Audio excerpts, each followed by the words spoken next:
Let us pray. In the name of the Father, and of the Son, and of the Holy Spirit.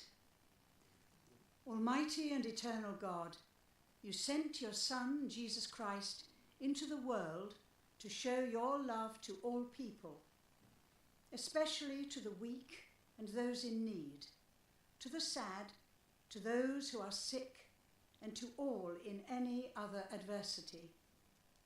In his great love for all of us, Jesus told us that whatever we do for the suffering, the afflicted, and the most vulnerable in our society, we do for him.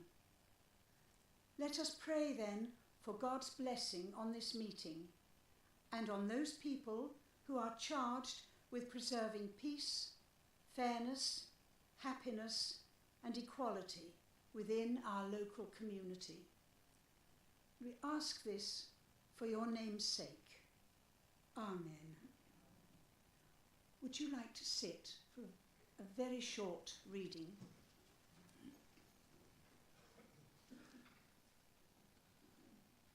And the reading comes from the 6th chapter of St. Luke's Gospel, and it follows a discussion Jesus was having with some of the many people who came to see and listen to him. And this particular discussion seems to have been concerned with the attitudes to other people. There is no such thing as a good tree producing worthless fruit. Neither does a worthless tree produce good fruit. For each tree is known by its own fruit. You do not gather figs from thistles, and you do not pick grapes from brambles. A good person produces good from the store of good within him or herself. In the same way, an evil person produces evil from the evil within him or herself. The words the mouth utters come from the overflowing of the heart. Be compassionate as God is compassionate. So let us now join together in the words of the Lord's Prayer.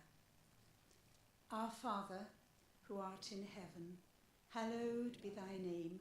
Thy kingdom come, thy will be done on earth as it is in heaven. Give us this day our daily bread, and forgive us our trespasses, as we forgive those who trespass against us. And lead us not into temptation, but deliver us from evil. For thine is the kingdom, the power, and the glory, forever and ever. Amen.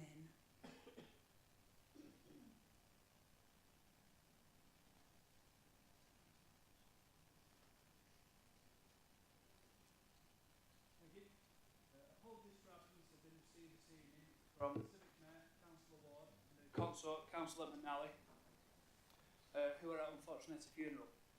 Apologies have also been received from Councillors Bailey, Bell, Peat, Whitehead and Sidebottom. Are there any further apologies for absence? No?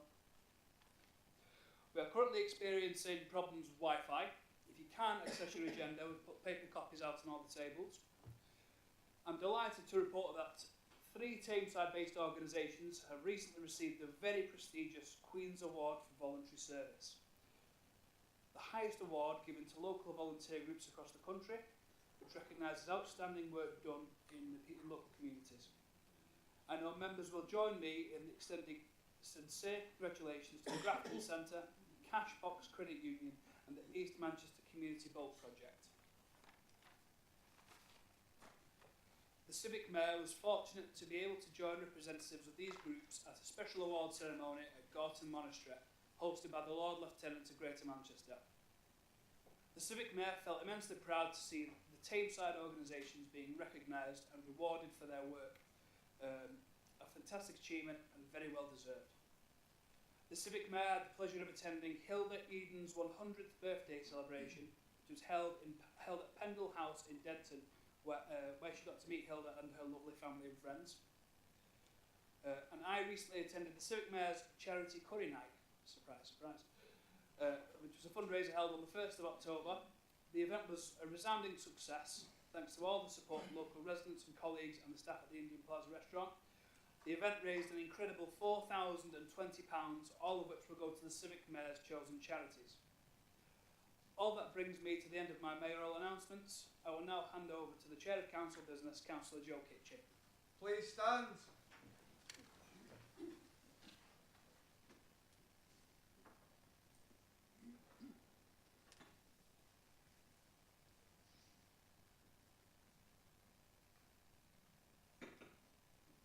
Please be seated.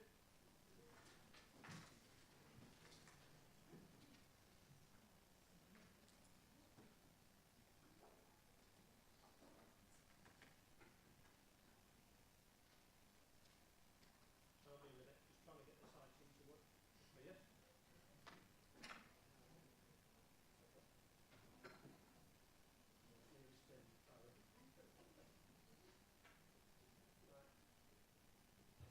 Thank you. Just before we start, I'd just like to remind people, particularly the newer members, if you wish to speak on any item, would you wait until they've been actually moved and seconded, so that just follow the order it goes with, up there behind me.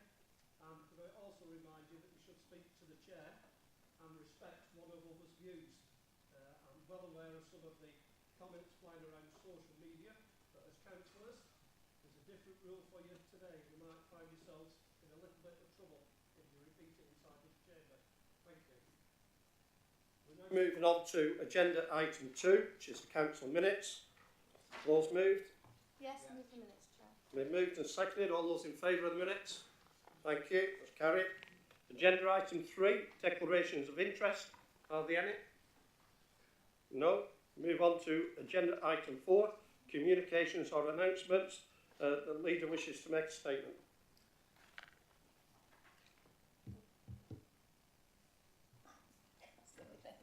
Thank you, Chair. Members, officers of the Council, before I actually begin tonight, I want to extend a warm welcome on behalf of all of you, I hope, to Tameside's newest elected member, Pauline Hollinshead. Pauline joins us after winning the by-election in Ashton Waterloo in September, which, as I'm sure you remember, followed the very sad death of Councillor Kath Piddington earlier in the year. And anyone who remembers Kath will know that she will be a hard act to follow. But I've actually seen Pauline in action. I know that she's begun work very, very quickly, and I'm very confident that she's very much up to the task and that she will make her own mark on the area. So you're very welcome, Pauline. Nice to see you.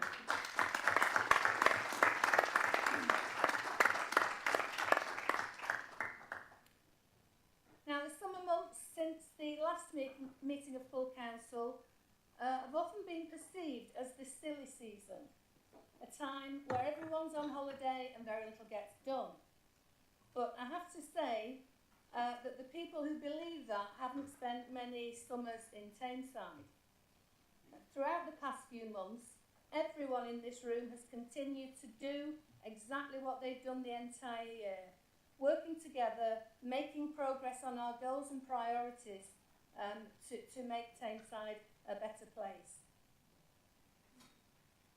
Other places talk about change, but here in Tameside, we like to make sure we deliver it. At the end of September, we received our latest feedback letter from Ofsted, following their monitoring visit of our services to look after children. Now, I accept in full the conclusions of that monitoring visit and pledge that they will serve as a focus for the next steps of our improvement journey. I'm pleased that Ofsted have recognised that we do have a clear understanding of where we are at the moment and where we need to go from here. But make no mistake, we have come a long way, but there still remains significant work to be done to ensure that children in Tameside are supported in the best possible way.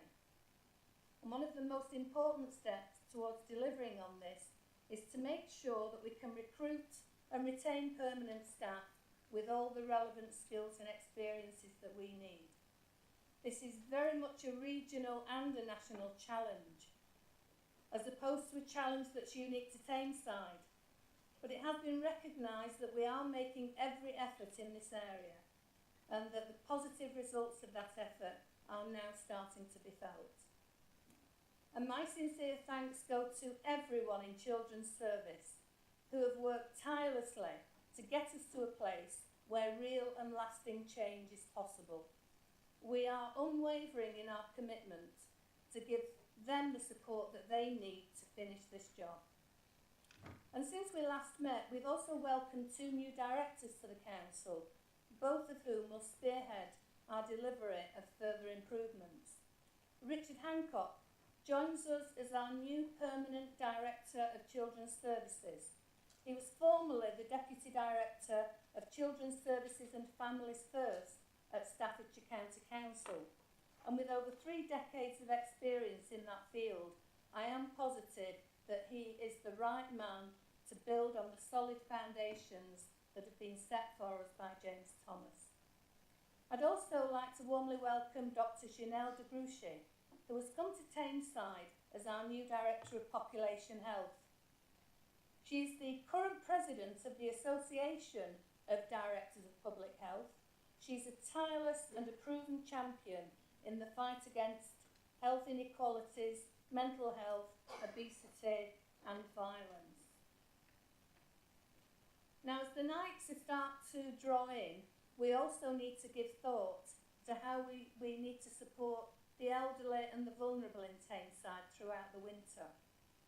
Around 25,000 more people nationally will die over the course of each winter compared with other times of the year, most of which are caused by cold weather exacerbating existing conditions such as dementia, circulatory and respiratory diseases. For every drop of 1 degree centigrade below 5 degrees, there is more than a 10% increase in older people visiting their GPs for breathing problems, a 0.8% increase in emergency hospital admissions, and a 3.4% increase in death. And 2018 has taught us that we need to prepare for just about anything, from the horrific fires on Saddleworth Moor in the summer to the ice and the blizzards from the Beast of the East at the start of the year. Weather conditions that we would have considered extreme are now seeming to become the new normal. And for several years now, we have teamed up with the NHS, with Public Health England, the Greater Manchester Combined Authority and other local groups and charities on campaigns to help all of our residents, but particularly those with long-term health conditions and the over 65s. We want to help them prepare for the lower temperatures. We will continue that work this year, drawing on our experience and learning to make sure that Tameside is kept informed, as well as identifying who and where we can help to stop the potential issues before they arise. And hand in hand with this is one of our key objectives for the next 12 months, improving the quality of care homes in Tameside. A range of teams, including the members of our Integrated Care and Wellbeing Panel, are currently spearheading this work, and I do hope to provide you with an update on their progress before the end of this year. But I want to return back to that link between health and the weather. It also highlights one of the most important long-term challenges that we actually face, which is climate change. Tackling climate change and protecting the environment for ourselves and for future generations is one of the most important things that I think we will face in the future. It's an issue where I feel we can lose ourselves in the sheer vastness of the problem. Saving the planet is definitely not a goal that I disagree with, but by itself, that does little to identify what we need to do in practice. And sometimes, to achieve the bigger things, you actually have to think smaller. So So instead of talking about the dangers of climate change for the earth, we need to talk about the dangers of climate change for the health and well-being of people right here in Tameside. And instead of trying to come up with what we can do as a country or even a planet, we need to start thinking what each and every one of us can do as individuals. Small but achievable changes in consumption and lifestyle can nevertheless have a massive impact if we all commit to them. And that's why Greater Manchester, along with Birmingham and Oxford, has signed up to the C40 Fossil Fuel-Free Streets Declaration. This holds us to increasing the number of zero-emission vehicles on our roads and increasing the rates of cycling, walking and public transport. From the 24th to the 30th of September, we also joined the 9 other Greater Manchester councils and the Recycle for GM to support the 2018 edition of Recycle Week, raising awareness of the importance of recycling and engaging residents, hopefully in fun and innovative ways, to make them think about their own use and waste. And over the next 12 months, I intend for us to build further on this progress, working with members from the Place and External Relations Panel to put Tameside at the forefront of the green agenda, not just in Greater Manchester, but in Great Britain as well. And speaking of Greater Manchester, I also want to take the opportunity to update you on the work that's taking place in the Combined Authority over the summer. I can assure you that as leader of Tameside Council, I always make sure that our voice is heard in all issues that are discussed by the Combined Authority. We've joined with them on holding the government to account for the appalling service and conditions on our public transport. We've made clear what we expect and what we will accept in terms of housing need and development requirements in our towns. And led by the first-class efforts of Councillor Adrian Pearce, we've ensured that Staley Bridge is in the best position to reap the benefits of being a part of the Greater Manchester Town Centre Challenge. And as the lead of age-friendly Greater Manchester and Equalities, I also work to make our city as a whole the best place in the UK for people to grow older. And in July, we brought the Greater Manchester Festival of Ageing to Ashton Market.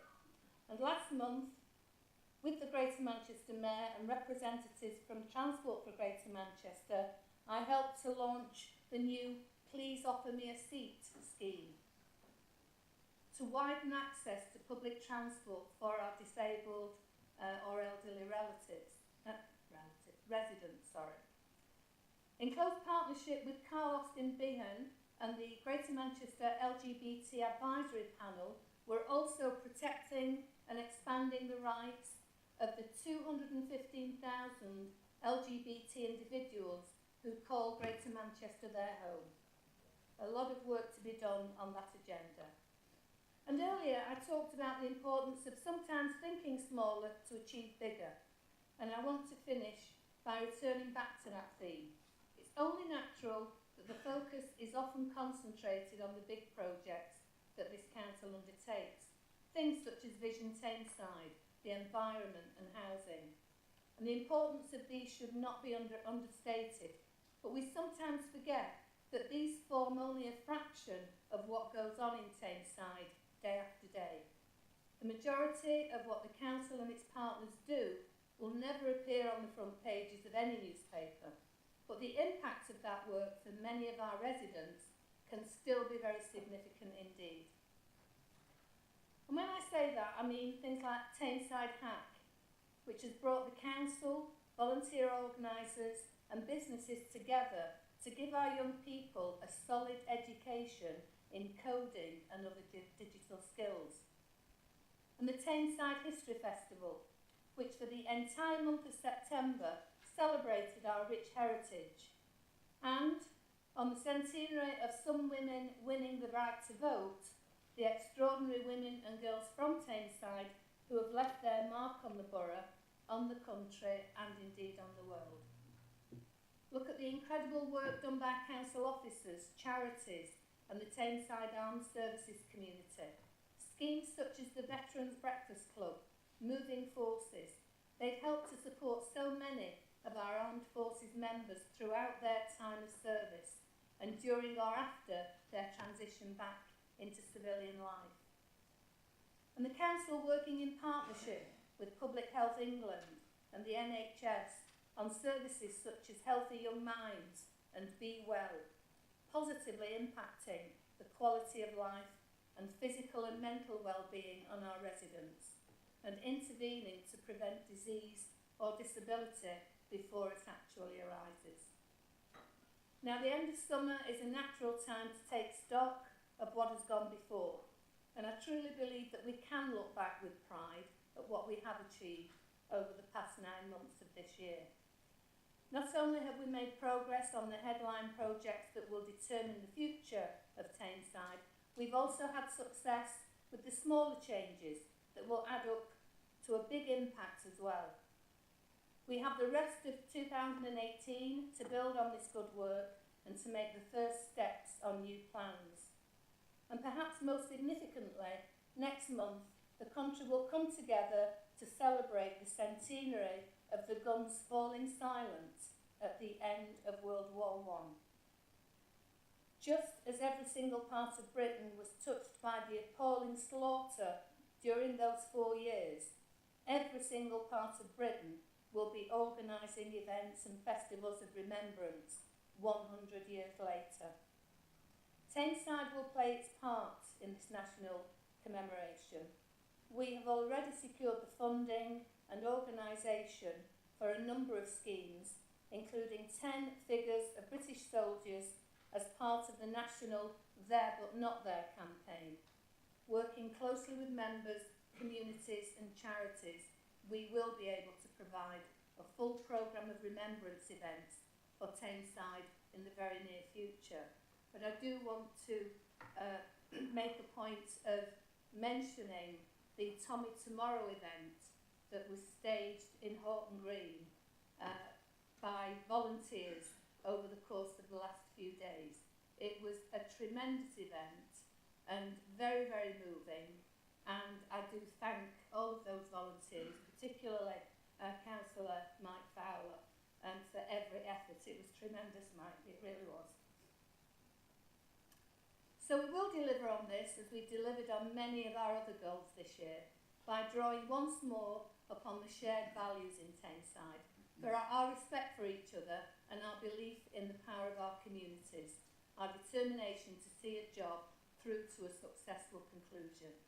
It's these values that have carried us to the progress that we've made so far, and it's these values that will continue to drive us further still. Thank you, Chair. Thank you. Councillor Oliver Wright. Chair. I'd just like to make 2 announcements.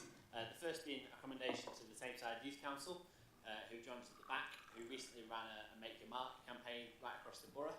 We had almost 6,000 ballots cast by Tameside's young people, and they've prioritised their 3 key priorities for young people in the borough for the coming year. If I'm right, it's knife crime, equal pay, and mental health services for young people. And actually I think it's worth a round of applause for the effort they've all put in.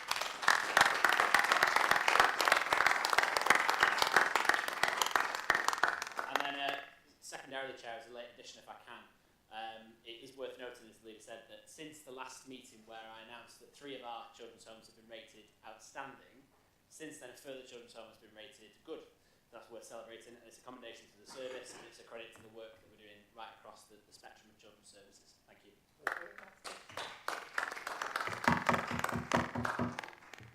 We're now on to agenda item 5.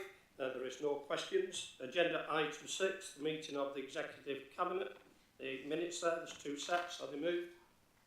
Move, Chair. Seconded. Any questions or comments? Councillor Jim Fitzpatrick. Thank you, Chair. Can I rise on minute 23, at page 12, there's strategic planning capital monitoring tower, and it's to do with the extension of Hyde Leisure Pool.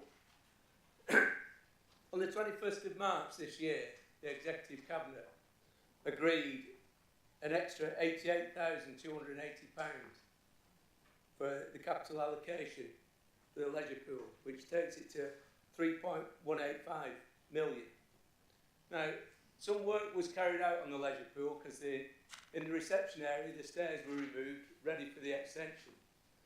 On the 9th of July this year, there was a report again to the Executive Cabinet saying that the LEP were exploring further options for a Hyde leisure pool. On the 3rd of September, at the strategic planning meeting, the capital programme is under further review, and the Hyde Pool extension scheme was temporarily put on hold pending the outcome of the review. Can I ask, what is the situation with Hyde Leisure Pool? Are we still getting the Hyde Leisure Pool? Because it's part of our health policy that we put together. And can we get a firm commitment of when that money is going to go to Hyde Leisure Pool and when we can start the extension? Thank you. Do you want to ask that one? I'll rise from that. Thanks, Councillor Fitzpatrick. The answer, quick short answer is yes, you will be getting the Hyde Leisure Pool. You're never not getting the Hyde Leisure Pool.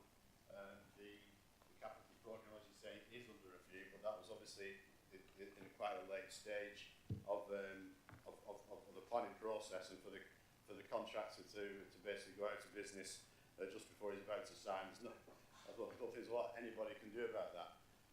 You're quite right. We did put some extra funding into the pot to reserve the Hyde Leisure Pool. So I have no idea really where anything else other than not to have the Hyde Pool, where it's actually come from. Perhaps it's been made up, and if it has been made up, can you trust these people who actually make it up? Thank you. Councillor Jackie Lane, No, I've not touched anything, sorry about is it you? Councillor Dickinson. Thank you, Chairman. You'll have to forgive me because I've got a chest infection and a sore throat, so if you can't hear me, I'm sorry. It's Executive Cabinet, item 6, minutes and Ofsted inspection letter on page 11. I'll go on to speak about children's services, but first I want to clarify the minutes if that's possible. On the Council agenda item 6, 29th of August, Executive Cabinet minutes for that meeting state that people present were Councillor Fairfell, Cooney, Quinn, Ray, Feely and Ryan. On the actual minutes of the committee for the same meeting, it states that those present were Councillors Fairfell, Cooney, Quinn, Ray and Feely. No mention of Councillor Ryan or apologies. And I can accept it as a mistake or an oversight once, but the same thing has happened with the 19th of September meeting. Council minutes state Councillor Ryan was at the meeting. On the executive minutes, there is no mention of him being there or apologies. So for some reason, Councillor Ryan has been added onto the council minutes. Why this is important to me and should be to all councillors is that minutes of any meeting are moved as a true and correct record of that meeting. So at the September meeting, the minutes of the meeting on the 29th of August would have been passed as a true record, stating that Councillor Ryan wasn't there. And if he was, why did he not have the minutes corrected? I can only come to the conclusion he wasn't at either meeting, so why is his name on the council minutes saying he attended? Children's services being inadequate, I would have thought it imperative that Councillor Ryan, being the Cabinet Member for Children and Families, attends Cabinet meetings. Obviously, either the Executive Cabinet minutes are wrong, or these council minutes are wrong. I would like a clarification on which is a correct record. In case people doubt what I am saying, I have printed copies of both minutes. Councillor Ryan.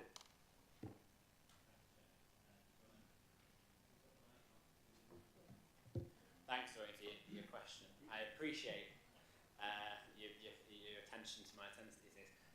There's been an issue with the typing and the Democratic Services part of this. I was at both meetings, and the minutes when they were moved were a record that I was at both meetings. It was raised with Rob at the time. It has been corrected since, but there was a typo issue. There's a lot of us with kind of similar names up here. Yeah, but that's not. Yeah, but obviously, I physically was there, so like it's a reflection of the minutes. So if I can just that's a type issue, Chair. You wish to carry on?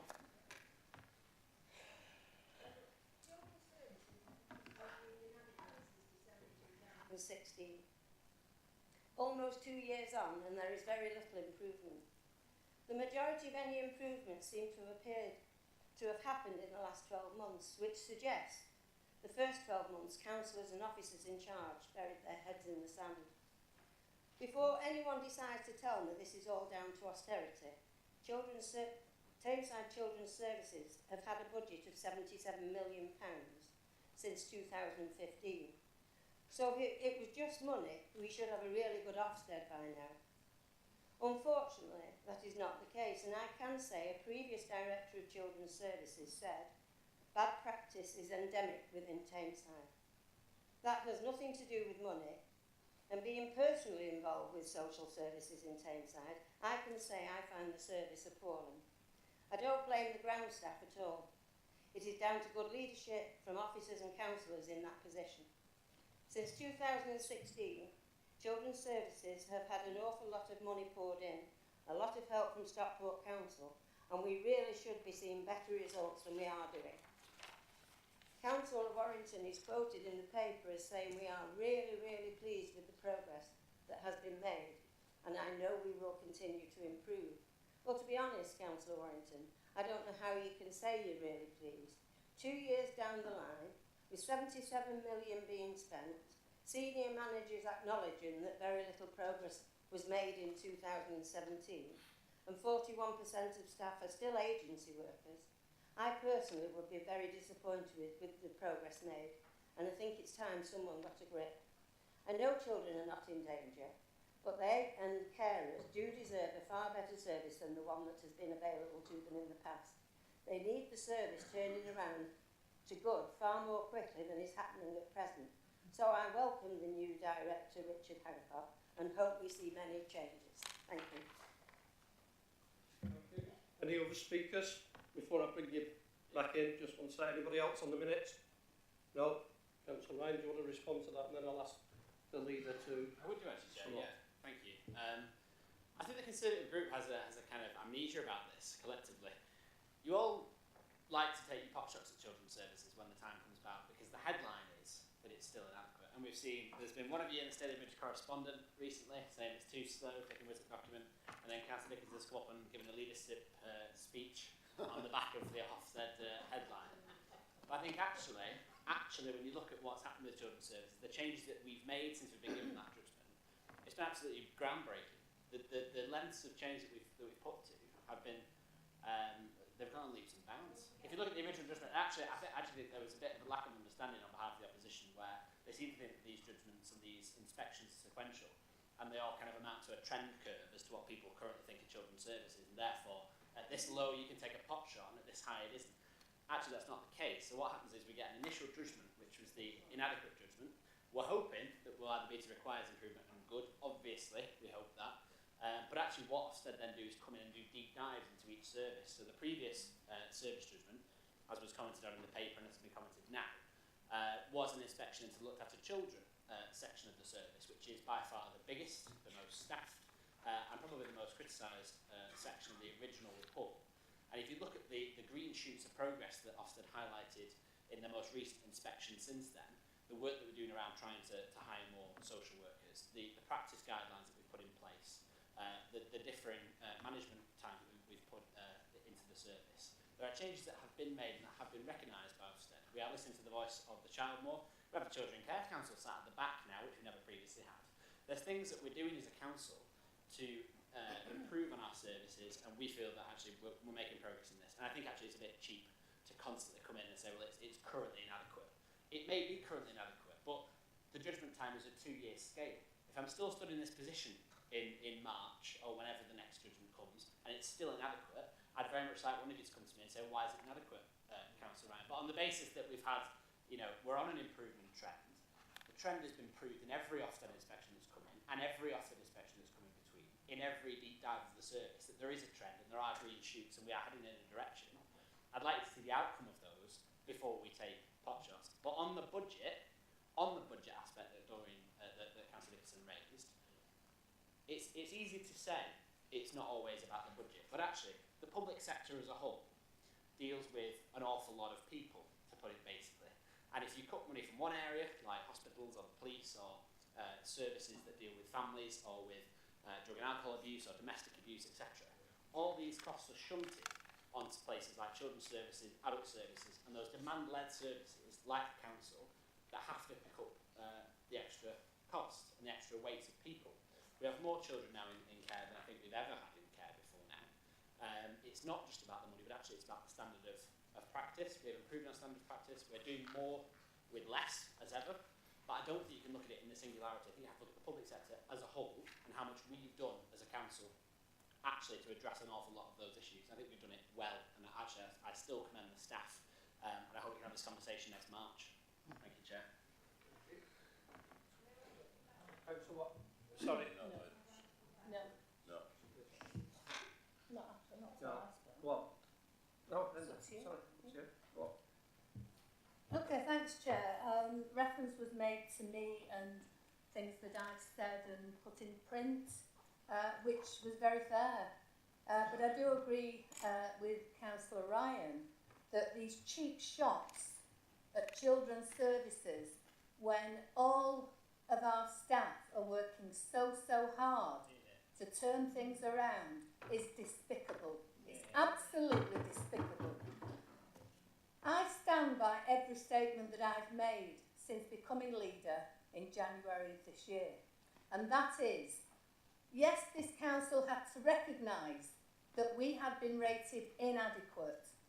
That was recognised, and we set out very quickly to address every aspect of children's services that led to that rating. Now, about 12 months ago, I'm sure most of you will remember, that we introduced an interim Director of Children's Services, James Thomas, into Tameside.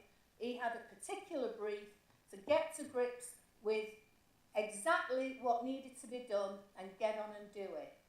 Now, James Thomas did exactly that. He's a very experienced person in children's services, and he certainly was able to help us to start to turn this whole thing around. And turn around it has done. And as Councillor Ryan has already said, there have been noticeable improvements. Ofsted have noticed those improvements and have been very pleased with the direction of travel that Children's Services is now on. And we will definitely be maintaining that direction, and we intend, as quickly as it's possible within the diaries of Ofsted, we want to make sure that that rating of inadequate is able to be changed for the better. And I know that Councillor Ryan is absolutely fully intent on doing his part to make sure that happens. And as I said, I do think it's pretty despicable when everyone's working so hard in children's services to actually take such cheap shots and maybe hoping that you can get a bit of publicity out of it. Councillor Dickinson, you may get publicity, but it will be for all the wrong reasons. Our children's services staff are really working absolutely magnificently hard. Lots of things have been changed, lots of things have been addressed, and I'm pleased with that direction, and I stand by being proud of them. Thank you, Chair.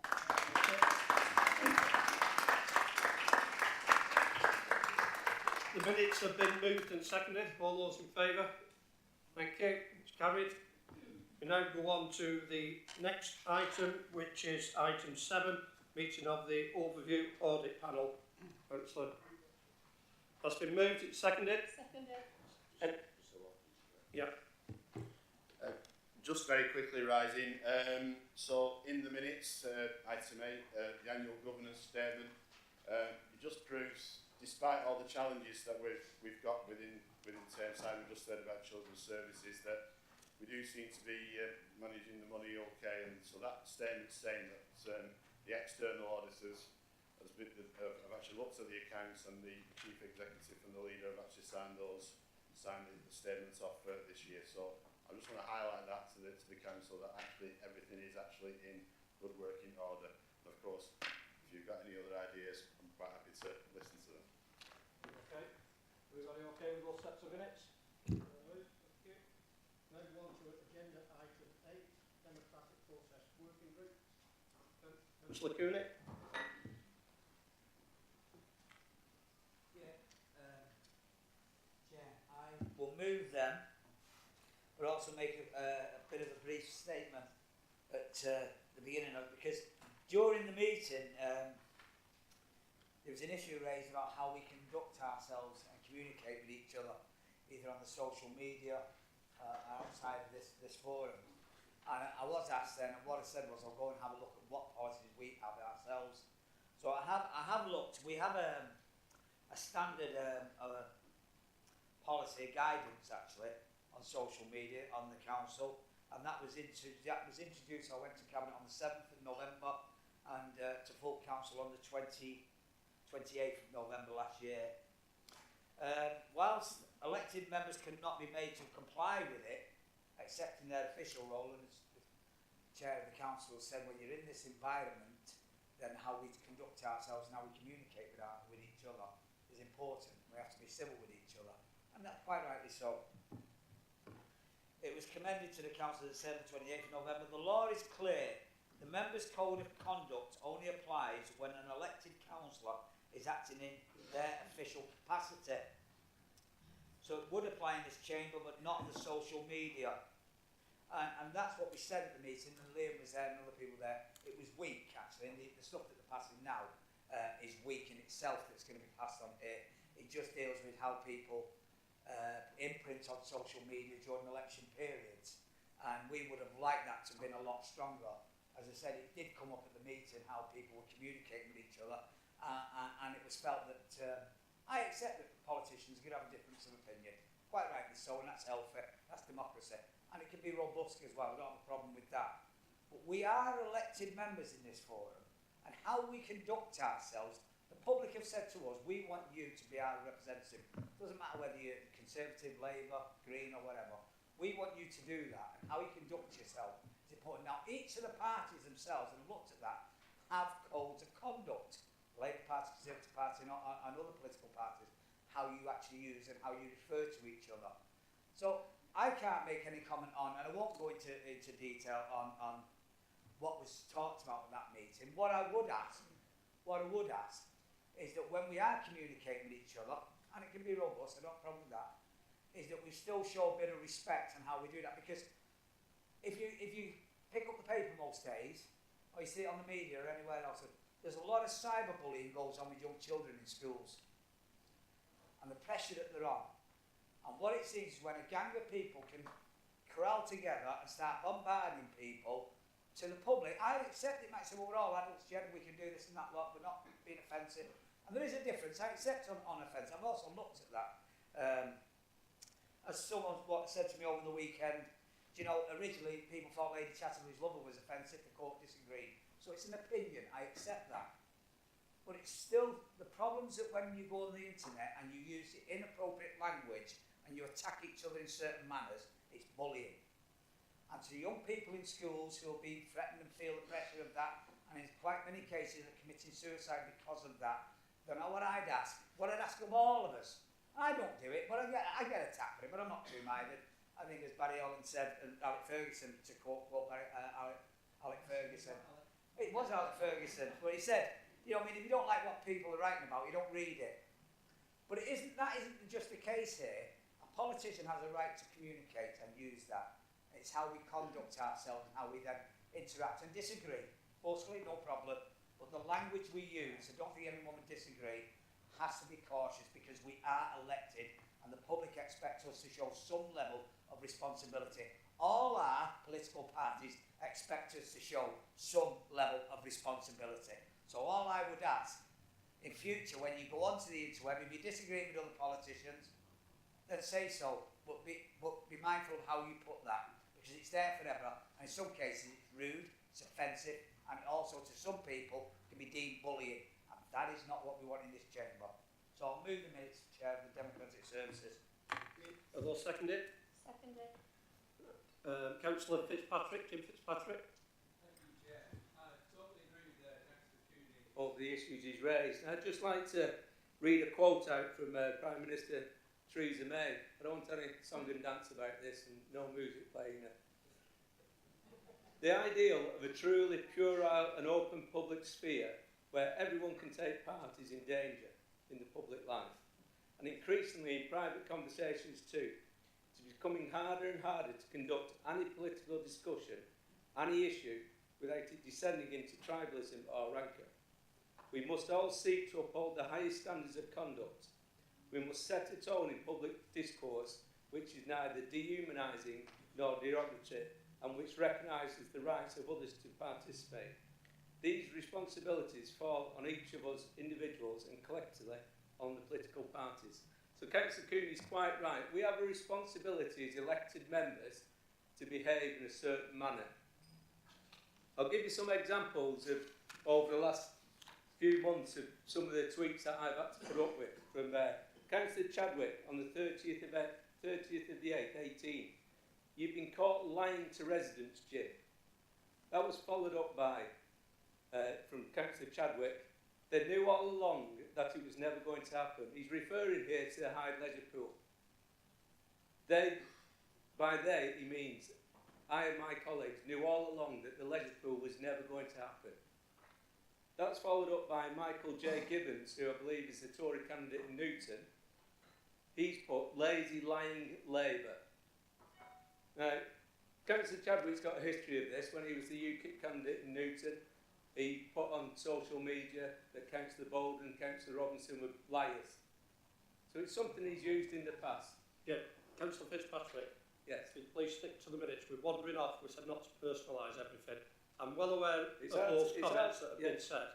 Okay. I'm well aware of that. I know the people out in the room. It's just, we've got to put on here what's happening. And this, as Theresa May says, dehumanising.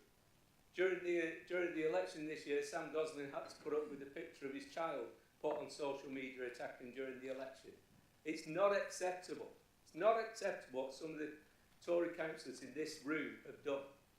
Now, I'm all in for, I will have political discussion, and I have with Councillor Billington. It descends into him sending me cartoons or pictures of Britney Spears for some reason, saying I'm obsessed. I don't know why he needs to do that. He can quite easily debate with me, but he does descend into that sort of childish behaviour for some reason. It's got to stop, Chair. We are representatives. While they were both candidates, and Tameside, I'm told I should just block them, and that's what Tameside Council did when Councillor Chadwick was a candidate. Because of the abuse he used to send into the council, he got blocked. And so did Councillor Billington. But one of the things he did as soon as he got elected was put up on social media, you must unblock me now, I'm a councillor. Quite right, he's a councillor, he's a representative of the people of Hyde. He should not be descending into this type of language that he puts on social media.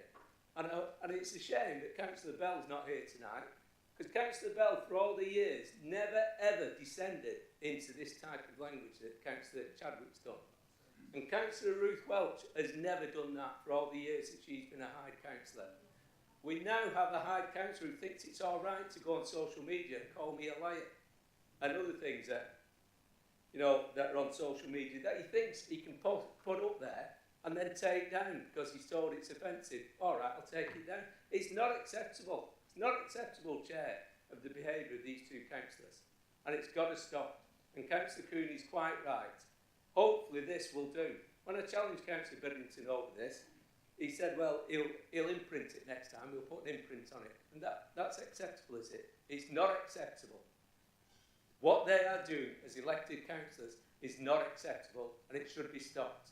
And I hope whoever is the next leader from this group, who, not a lot of choice really, but there you go.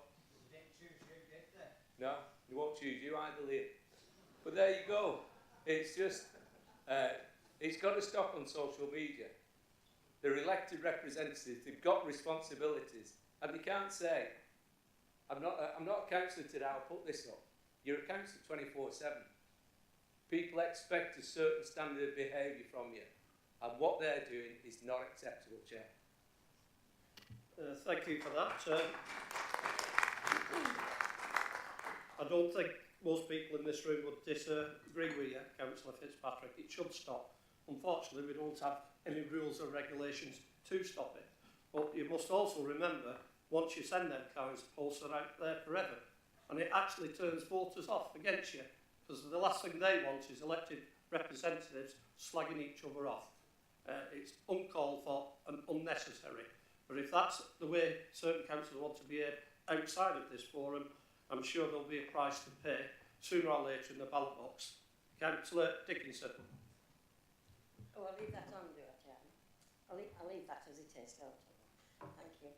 I agree with every word you've said, Councillor Kitchen. It's childish, it's the electorate don't like it, it's a war between two people. But listening to Councillor Fitzpatrick, you think the Labour Party was like the driven snow. I mean, the comments that were put on during the election were from both Labour and Conservative. The comments from councillors, I'm not going into names and I'm not going to that level, but they're all as bad as one another. I will honestly say that. Thank you. Councillor Patrick. Thank you, Chair. Now, I'd like to take you back just a few years, just before the election that I lost. I've never brought it to this council. I've never mentioned it in this room or at Duckenfield Town Hall. However, 3 days, I think it was, before the election that I finally lost, a Facebook page, Twitter was put out. I have kept a screenshot of that page.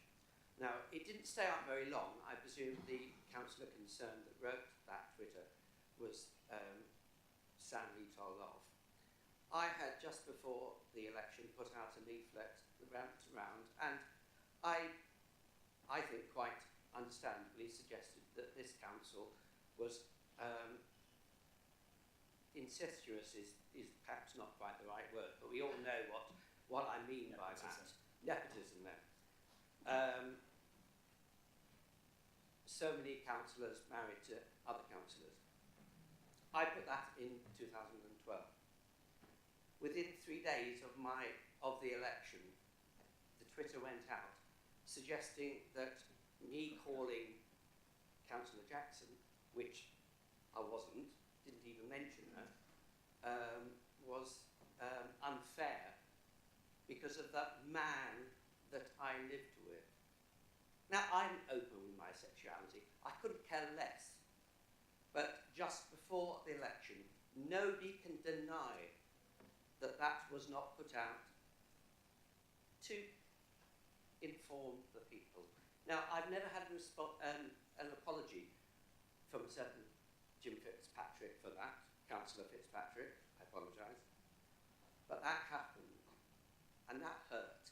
I, in fact, went to the police with my Jonathan on that occasion to seek advice.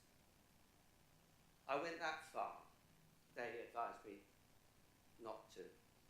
But and as I say, that page, Twitter, was taken down extremely quickly. So, as Councillor Dickinson has just said, and perhaps I'll extend it, perhaps we're all not as white as snow, but I would say that Councillor Fitzpatrick does owe me an apology, and I will accept that. But don't let him call my colleagues and believe, and let you all believe, he is as white as snow. Yeah, yeah. Nobody else has indicated to speak. Do you wish to respond? Yeah. Thanks, Doreen. So Councillor Patrick raised an issue there, and Councillor Fitzpatrick very passionate again, same as all of you actually. And that's what I'm saying.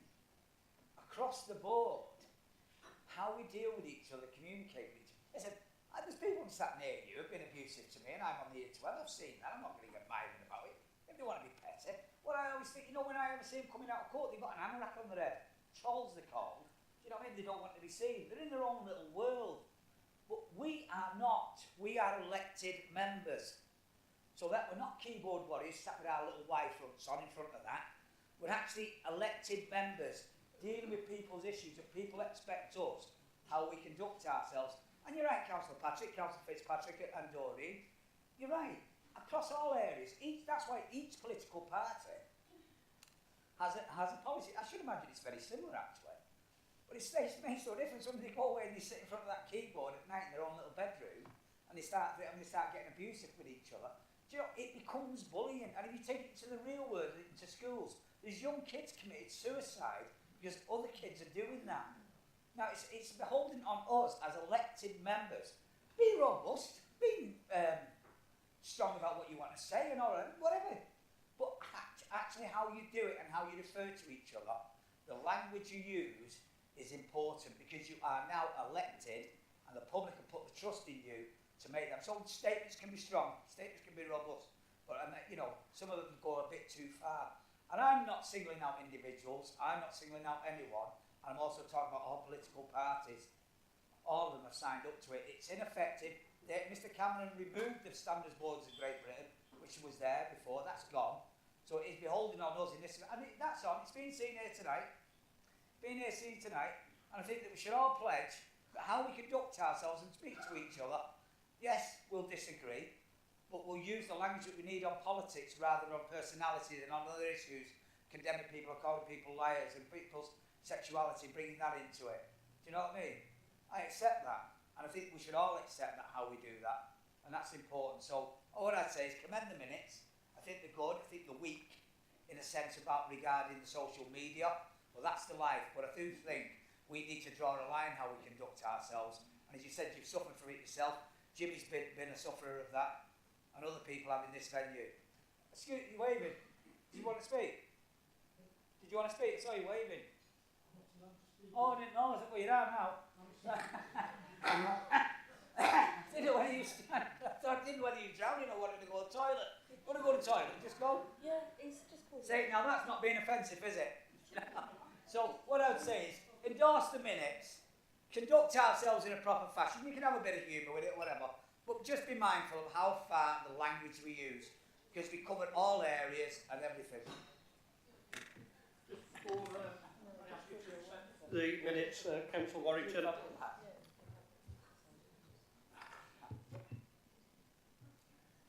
Thanks, Chair. I really wasn't going to join in on this, but in view of the discussion so far, I think we all recognise that there is a Labour group and a Conservative group within Tameside Council, and we will have political and policy differences from time to time. There's no question about that. Now, the Labour group has recently agreed a social media code of conduct for all Labour group members to observe. And what I would like to offer, or what I would like to actually invite the Conservative group, and I know the leader's not here this evening, unfortunately, but as soon as he returns, oh, that's fine, Doreen, thank you. The next one's here as well. The next one's here as well. Okay. I'll just say the Conservative group, whoever they wish.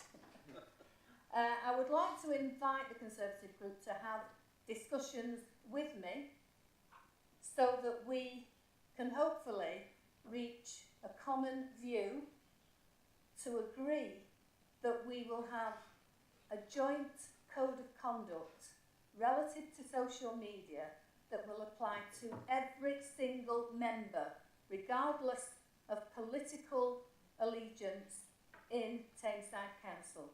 I make that offer. I do hope that you can accept it. Okay, thank you. All those in favour of receipt of those minutes? Thank you. They are carried.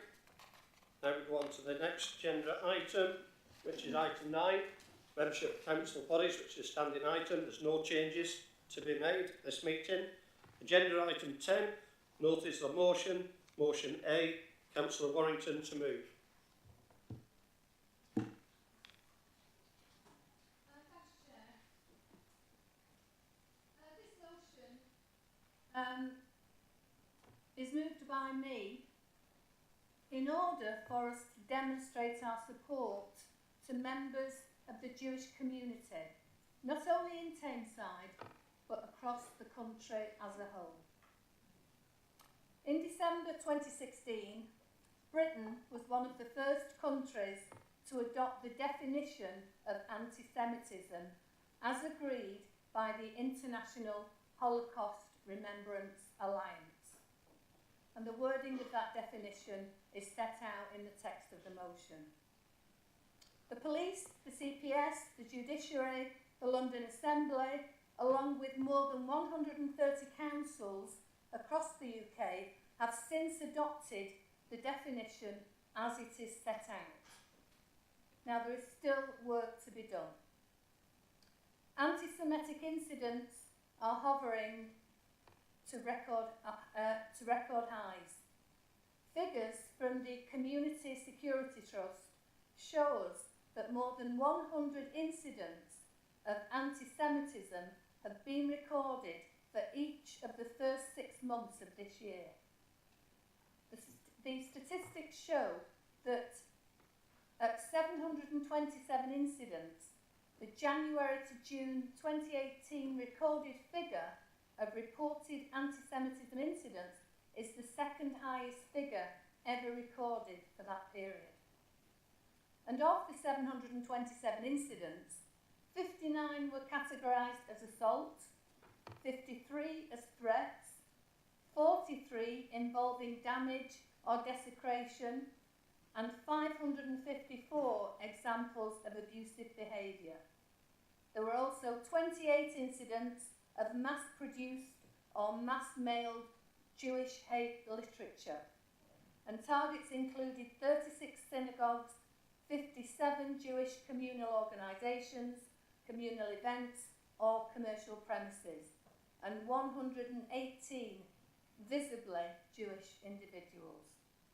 And furthermore, 3/4 of the incidents stated, 727, were recorded in London and in Greater Manchester. This really cannot continue. It cannot go on. The IHRA definition of anti-Semitism was adopted by the Greater Manchester Combined Authority in March 2017. And to my knowledge, Bury, Salford, Stockport and Manchester have all formally proposed and accepted the definition at each of their full council meetings. The Labour Party has also more recently accepted the definition without amendment. Racism of any kind is totally unacceptable, regardless of religion or race, and we have a duty to stand up to it in every way that we can. And so in adopting this motion tonight, we in Tameside will demonstrate our unwavering support to each and every member of the Jewish community, regardless of our political affiliation, and ensure that our support is noted in council statute for generations to come. I sincerely hope that Tameside Council will unanimously support this motion, and in doing so, we send out a clear message that we are united in condemning racism and hate crimes in any and all of their forms. Thank you. Councillor Ryan to second it. Thanks, Chair. I'll second this motion that's in the name of the leader today. As the motion says, this council believes that everyone is equal, irrespective of their race or religion, and that collectively we stand against hate in all forms, and that includes anti-Semitism.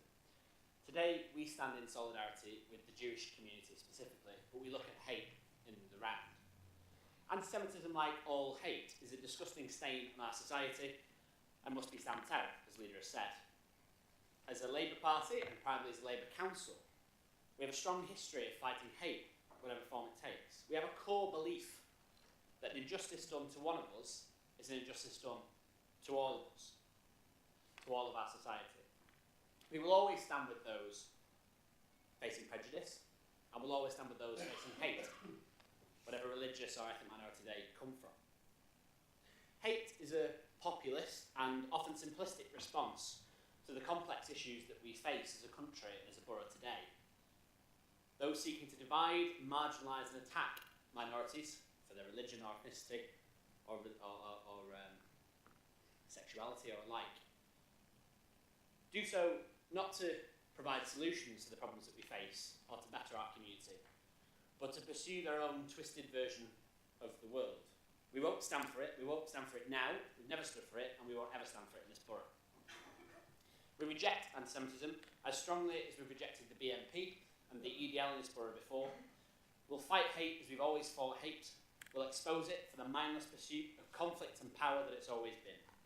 However fascists dress it up today in 2018, and whatever medium they choose to use to promote their bio, be it online, print media, meetings, etc., the Labour Party will be there to fight them, and I hope as councillors we're there to fight them as well. We must acknowledge, as the leader said, the disgusting surge in hate crime that's been present over the past few years. That those who thrive in the closed echo chambers on the very fringes of British politics, left and right, the anti-Islamic, anti-Semitic, anti-immigrant, anti-BAME, homophobic hate gangs that roam around the internet, roam around our communities, that sadly still exist in the 21st century in Tameside, this motion is to address to them that this is not welcome here in Tameside. And I think there's two Tories down to speak on this, and I hope that we can move this unanimously. But I hope it's important that we don't politicise this issue, and that actually that hate in all the forms that it takes is met with a united stand against all of us, and that we all weather the storm together, whatever our divide in politics.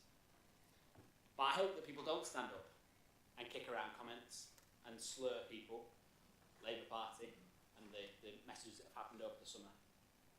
The Labour Party in councils like ours will always stand up to hate, and will always be passing motions like this in solidarity.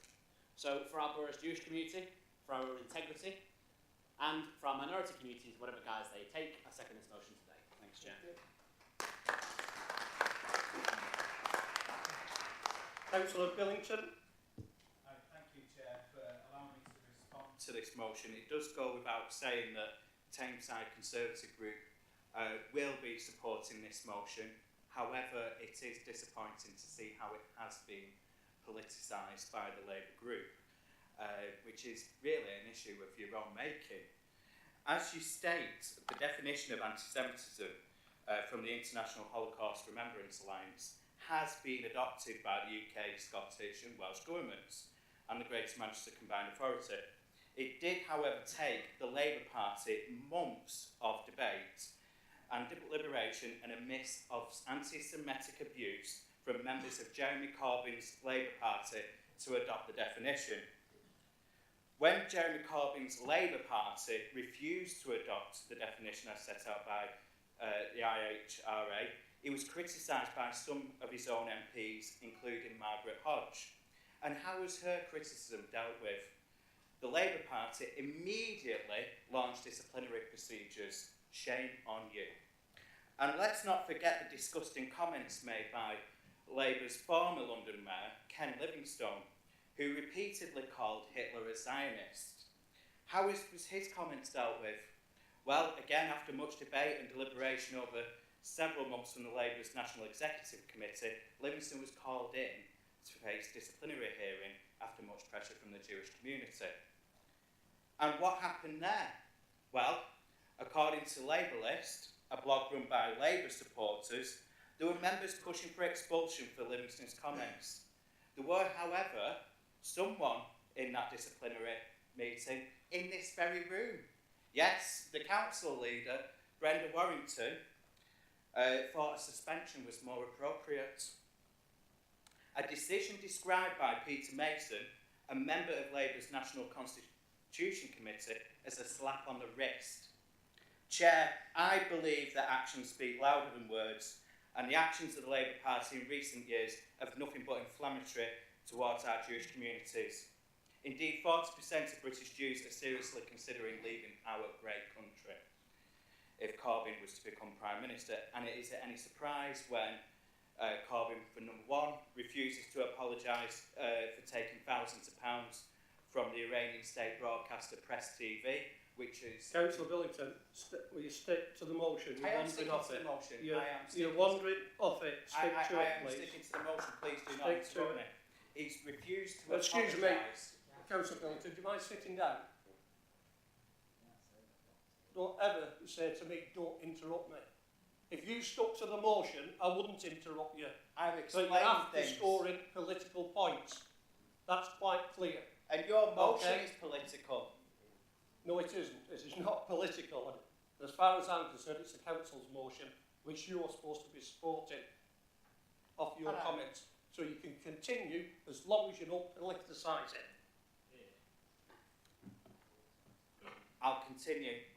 So, is it any surprise when Jeremy Corbyn refuses to apologise for accepting money from Press TV or shared platforms with terrorist groups like Hezbollah and Hamas? Sorry, calling them Councillor friends? Billington, I have asked you quite clearly not to politicise it. You are doing. I'm now asking you to sit down, and I'm going to move on to the next speaker. I think it's very important in here. I'm asking you, as chair, to sit down, please. And the next speaker is Councillor Chadwick. Thank you, Chair. I've just finished working the Jewish high holidays in Prestwich, and I can tell you, I'm all for this motion, not a problem. They are terrifying. Walking past the Jewish Telegraph on Bury Old Road, you've got pictures of the Jewish Telegraph headline, Conference of Hatred because of Palestinian flags being waved. It's a disgrace that it's took Labour this long to adopt the anti-Semitism definition. It should have been adopted ages ago. The Jewish community are absolutely terrified of a Corbyn government. Any other questions, comments? If not, can I ask the leaders to respond?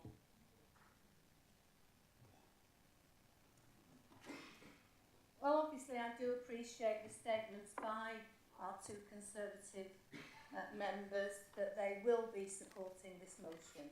That is appreciated. I'm really, really sorry that Councillor Billington chose to raise matters that are not included in this motion. This motion is all about our support against anti-Semitism, against racism. It is not about any aspect of the Labour Party, who have now accepted the full definition as set out. Now, what happened in the corridors, I'm not party to. There have been many, many things that have led to where we are today. But I definitely want to make sure, and I believe we will do that today, that this Tameside Council will stand totally united in its quest against anti-Semitism. That is what's important. None of what Councillor Billington said matters, quite frankly. I'm more than happy to have a discussion outside of the council chamber on the matters that he raises, but I agree with the chair, it is absolutely not relevant to this motion, and I will not dignify it by responding to it. So, as I said, I do thank all members, all Tory members, all Labour members, for their support, which I anticipate of this motion. It is very much appreciated, and I do know that the Jewish community will appreciate it as well. Thank you. Thank you. The motion's been moved and seconded. All those in favour, please show. That's unanimous. Thank you. We now go on to motion B, modern slavery. Councillor Carty. Thank you, Chair. I'm proud to speak on this motion, but so sad, really, that in this day and age, it's necessary. Slavery, after all, is a growing evil in the world, in the UK, and in Greater Manchester, and indeed here in Tameside. I don't intend to speak long on this, you'll be glad to know, because it's based on the motion itself. It's basically about procurement, and I don't expect anyone in this chamber will be heartless enough to vote against it. This no-nonsense motion is a practical assistance. It's about practical assistance that councils can give it's about the practical assistance that councils can give to the fight against slavery. But it's fronting an issue that is a cancer, frankly, on the face of all humanity. So you would have noticed a hope in the opening paragraph of the motion, the figures in the that say that the 3,805 victims of slavery were known in 2016 in the UK. Even the super cautious Home Office has said that they know that figure is well over 10,000. And so you say, well, okay, well, where are these victims then? And they're often in plain sight. Often in plain sight, they're in nail bars, they're in car washes, they're in restaurants, and they're in the takeaways that you use. And unfortunately, less visible, but certainly more of them, are the sex workers. The latest trend, apparently, is for sexual exploitation of women, girls, and young boys are pop-up brothels. A large, tight house or flat is rented for a short-term rent, obviously online. These are usually in a poor part of a city or a town. It's filled with trafficked victims, and the details advertised on social media. After a few weeks, a month or so at the most, before the overstretched police can get a grip of it, and that's the trouble because the police are totally overstretched, it's gone like it's never been there. It just disappears. But of course, in reality, it's just moved a mile or two away. The victims don't choose this appalling life. They are sold by their families sometimes, or stolen by gangs, sold on to traffickers, and arrive often at our airports. And that was an interesting thing because we were talking to some people that work at border patrols with my women's group, and they said they see them arriving at the airports, often accompanied by an older man, very well dressed, usually with lots of bling, carrying very little luggage, and very often the women are dressed ready to go to work. And those hard-pressed border patrols at Manchester Airport have 10 seconds to make a decision whether to stop that person going through, detain them, question them and so on, or let them go. 10 seconds to change someone's life. But as I say, our border force has been cut so dramatically. It was one of the first cuts that was made when 2/3 of our border force were removed in 2010, made redundant, and we've been suffering from it ever since. That 10-second window that those young women have, and it usually is young women, to escape the vile life planned for them. And so many, you won't be surprised, so many make it through. Drugged and beaten, no hope of escape, sold on again and again, and terrified their families at home will be targeted if they resist. They endure and die. That's here now, today, in our city, and almost, I would say, inevitably, in our borough. The other group of slaves common in the area are those forced to attend to cannabis farms, and we've had lots of them, haven't we? We know about them. And we've got, when I first came on the council, we were told of an example of a farm raided by police where a young Vietnamese boy was living in the place, bought by drug dealers, arrived in the back of a lorry, had no idea where he was, he had no idea what country he was in, let alone where he was. CCTV cameras followed his every move. In strong light, day and night, feeding the plants every couple of hours, he got no proper rest.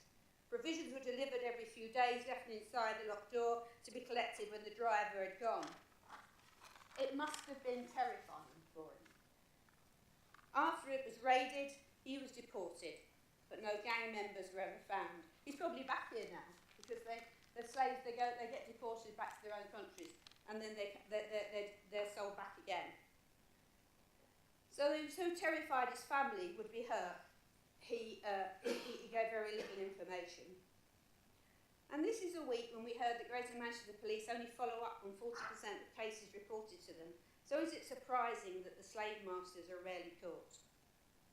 I know the police would love to have more resources to deal with these people, sorry, I used the term loosely, but like environmental health officers and others who could assist in this war against exploitation, Their numbers have been cut to the bone, and then we know the link between crime and cuts in the police are obvious. But of course austerity is over now, so I forgot that. I must keep saying that to myself. Let's hope their ranks are once more filled now that austerity is over, with a more substantial number of police officers and environmental health officers and all the other people that we need. We must save and protect these vulnerable people. They're tragic, and they've been brought to our shores against their wishes. So what we do, okay, we're going to pass this motion today, and that's fine. But I think we need to think too that when we use a cheap car wash, a nail bar, or takeaway, where the staff's always changing, be very slave aware. Spread the word. Slavery is out there, alive and growing. It is a vile slur on the honoured memory of our past and present community leaders who over the past centuries have given so much to protect our freedom. We must not tolerate our country, our history and our laws to be defied by these vile people and the way that they operate. So I ask you to support this motion.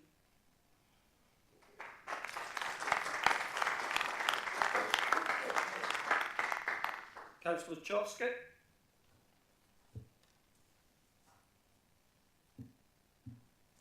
Thank you, Chair. Just like to correct as Councillor Choksey. Unfortunately, we rehearsed it a couple of times, but I'd just like to second this motion, and I would also like to draw some attention of this chamber to some of the statistics that's been quite rampant, the issue this is in the society. When we talk about this anti-slavery, we always tend to look towards the east and very much Africa and various other parts of the subcontinent of Asia.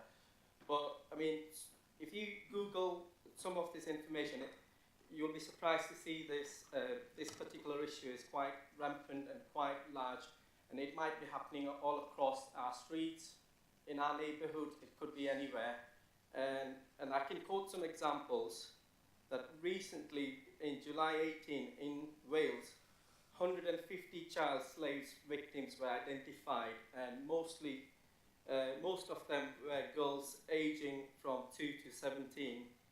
And they were brought into this country in seek of better life. They were lured into in the name of jobs, household jobs, be it nanny's role, but they were sexually exploited. In September, very recently, just last month, in Buckinghamshire, 3 arrests were made for slavery.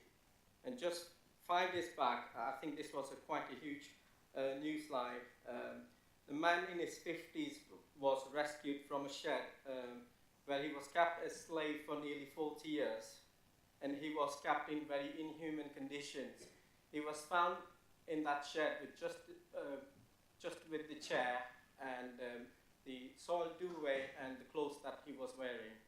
And the culprit was in the late 70s, and fortunately he's been arrested, and this man has been rescued and been sent to the hospital.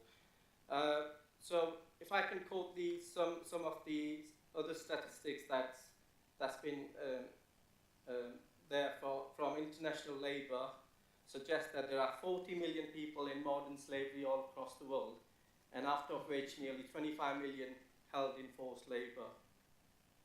There are currently Home Office codes. There are in region of 10 to 13,000 potential victims have been identified of this anti-slavery issues. And I mean, these sort of figures are just the tip of the iceberg, and obviously we are duty bound, we should be doing something about it.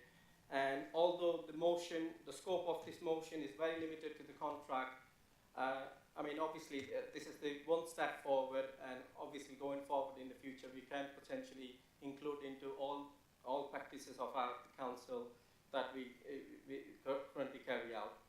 And I would like to rest my case, Chair, with the appeal to all members to unanimously supporting this motion. Thank you.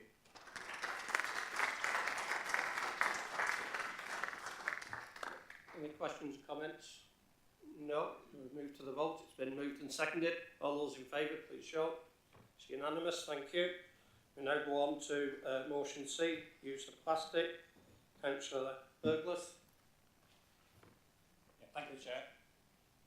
Plastic pollution. It's a topic that's now in the media and in the public consciousness, and rightly so. We can thank in particular the Blue Planet documentary for bringing these issues to the attention of millions of people. But it's not a new issue. It has been known about for some time. I remember campaigning about 10 years ago in the streets of York for the introduction of a ban on single-use plastic bags. But it's taken a long time to really get a grip in the public consciousness, and partly thanks to that documentary, we are seeing now that public attitude is shifting and things are being done to combat plastic pollution. And it's not before time that the impact, because the impact of plastic pollution has been laid bare for everyone to see. The infamous Great Pacific Garbage Patch, supposedly the size of Texas or Russia, depending on how you measure it, is now widely known about. It is one of the worst single impacts that we as a species have had on our planet. But as bad as that is today, the problem is just getting worse. And it's getting worse very quickly. Over 8 million tonnes of plastic waste flows into our oceans every year. 8 million tonnes. That is the weight of nearly 1 million double-decker buses. And if you queued up those double-decker buses, that would go nearly halfway around the world. I wouldn't want to be stuck in that traffic jam. But the weight of those double-decker buses, I think, brings it into some kind of perspective. The UK generates a lot of waste every year. If you took that waste and you took a quarter of it, this is how much we're talking about goes into, how much plastic goes into worldwide oceans. That's a lot of waste. Plastic isn't going anywhere fast either. It takes centuries to break down naturally. It's a shameful legacy to leave to future generations. And it doesn't just look bad, sat there in the oceans for centuries. Plastic pollution kills over 100 million marine animals every year, including 1 million seabirds each year. 40% of the plastic that we produce currently is used for single-use packaging. In other words, it is designed to be used once and then thrown away. Now that is waste on a shameful scale, because we know that a lot of this packaging is ending up in the sea. And perhaps the most damning statistic of all, at the current rate, by 2050, it is expected that in terms of weight, there will be more plastic in the world's oceans than fish. So if you think about it, in 30 years' time, you ask children what lives in the sea, and they say fish. Well, actually now, there's more plastic in there. That is a shocking legacy to leave to the next generation. So what can be done? Well, the biggest and most important changes obviously happen nationally. And the government have made some policy changes, including a plan to end avoidable plastic waste by 2042, as well as proposals to introduce a plastic bottle deposit return scheme, ban plastic straw stirrers and cotton buds, and the creation of a voluntary agreement with companies to tackle plastic waste, known as the UK's Plastic Pact. But that doesn't go nearly far enough. Why are we waiting 24 years to solve this problem when we know that every year 8 million tonnes of plastic is going into the sea? We need to take action now. We cannot afford to wait. The next generation cannot afford for us to wait. Now, Tesco has pledged to end its use of non-recyclable plastic in its packaging by 2019. That's 2019, not 2042. So if they can do it in just a year, why is it taking the rest of the UK 24 years to do the same? Tackling plastic pollution as well should not be a voluntary agreement, it should be the law. Protecting our environment is not optional. So this motion calls on the government to commit to introducing a nationwide ban on single-use plastics and non-recyclable packaging by 2025 at the latest, not 2040, 2025.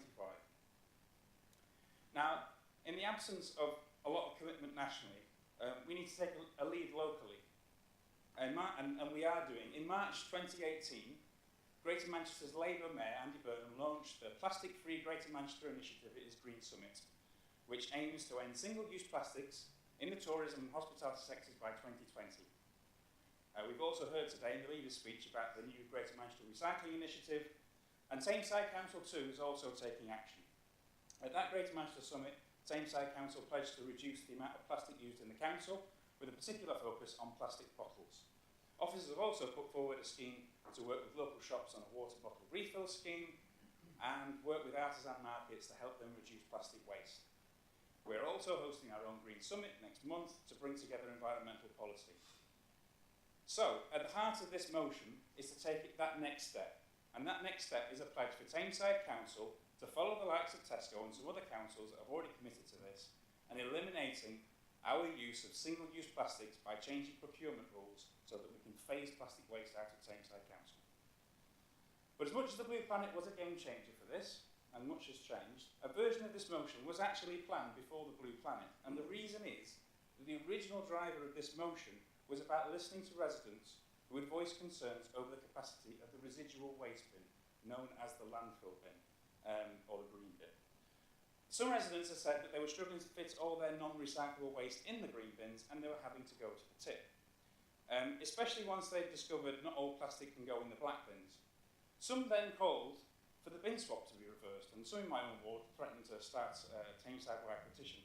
My response: the bin swap is not going to be reversed. The bin swap has been a massive success, and it is staying.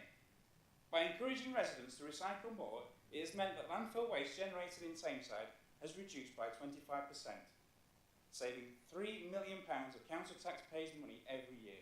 It's had cross-party support in this chamber, and it has been so successful that other authorities are now following Tameside's example and introducing the bin swaps themselves. So how can we address this problem?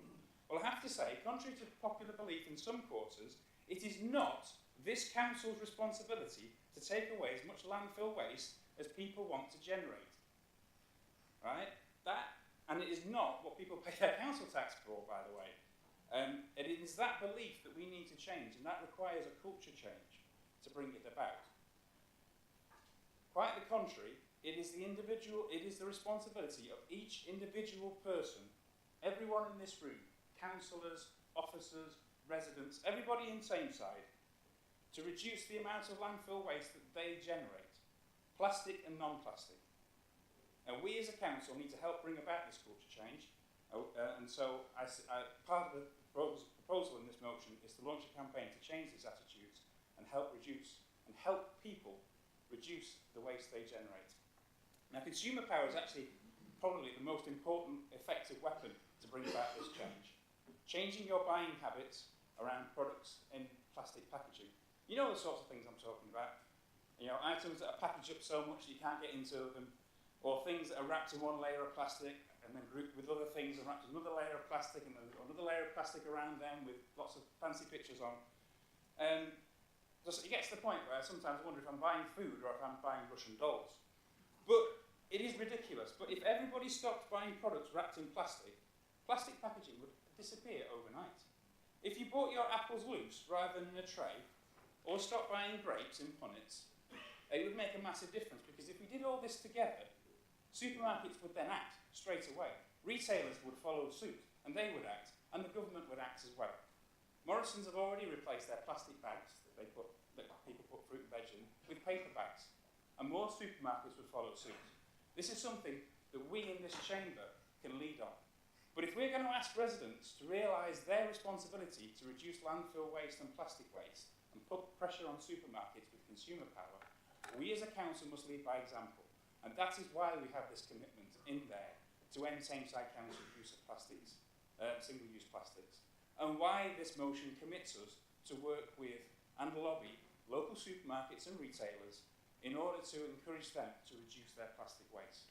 We have to lead by example. And now the third and final driving issue in this motion was the study in March 2018 that found extremely high levels of microplastic pollution in the River Tame, and I couldn't put a motion forward about plastic without mentioning that. Plastic microparticles are a major component of plastic pollution both in rivers and oceans, and they have a massive impact on marine wildlife. The main source of microplastics is from wastewater outflow into rivers, and those microparticles then flow into the world's oceans, and as we've heard, they remain there for decades or even centuries. However, comparatively little research has been done on microplastic levels in rivers, and this motion calls for urgently needed action from government to reduce the sources of microparticle pollution, monitor our waterways for microparticle levels, and find new ways to clear up the pollution problem. So in conclusion, it's vital that we take action now, and this motion seeks to do so in a number of different ways. It is time that we as a global community cleaned up our acts in terms of plastic pollution and cleaned up our oceans for future generations. So I ask you all to support this motion so that we can do our bit to tackle a major global environmental issue and reduce our plastic waste. Thank you.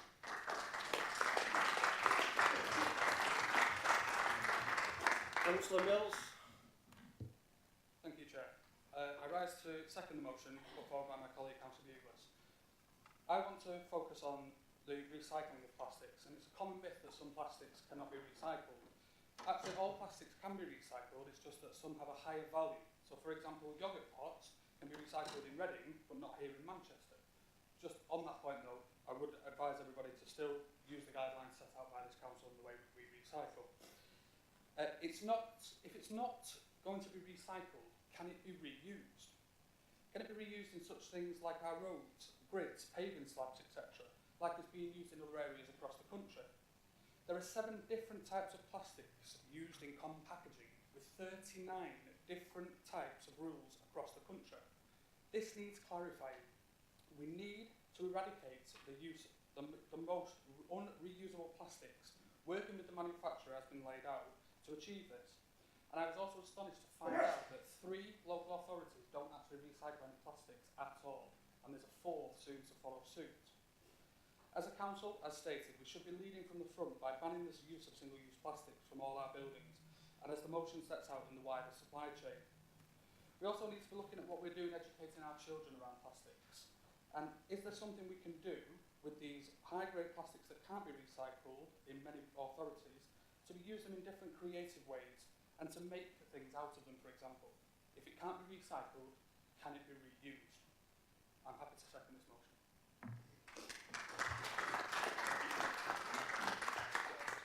Councillor Patrick.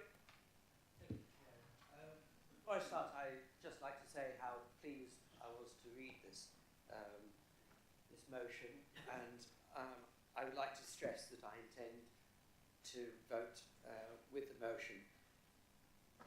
But and I simply can't believe there's anybody in this room or anywhere else, for that matter, who could object to the things that it covers. However, I would like, with respect to Councillor Bugles, suggest that he's missed one little issue in his motion, and I say this as a with respect, namely that back in March of this year we were all amazed to hear that near a site near the Reddish Vale Country Park in the River Tame, the highest recovered levels of microplastics, which you mentioned, were found. The highest in the world. That's not just in Greater Manchester, that's not in this country, that's in the world. The highest in the world. It is hard to believe, but this dubious record beats all pollution-filled rivers in China, Russia, and elsewhere.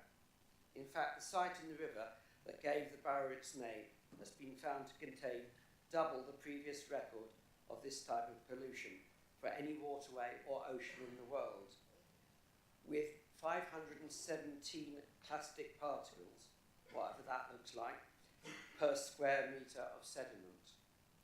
Of course, I acknowledge that this site is not in Tameside, but upstream from this site is Tameside, and I believe that we must step up to our responsibility to stop that situation getting worse. Now, at the last, I think it was the last place scrutiny panel last year, I just want to put this in to say where I'm coming from, not making any point at all. I suggest that the panel should look at this troublesome situation in this year's work programme. And I must admit, and I regret it completely, and I hold my hands up, I did not push that to happen this year. And I hold my hands up to that. But nevertheless, at this point, I would like, well, I was going to read out an amendment to this motion.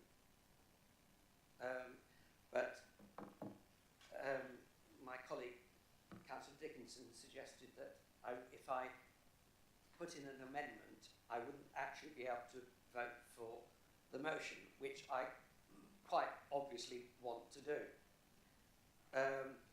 So the motion that I was going to suggest, I feel I've written with as little politic side as I could. But I would like, with the Chair's permission, just to read what I've written, because simply, hopefully with the Chair's permission and the Leader's permission and possibly Council, well I hope Councillor Brugus's agreement, my motion might just be able to help. I don't know, perhaps the Borough Solicitor could tell us if that's possible to do, I don't know. But my motion, or my amendment that I put, reads: this council is committed to working with its manufacturing industries to introduce as quickly as possible the latest cost-effective technology to reduce or ideally eliminate microplastics flowing into our borough's water courses. Thank you.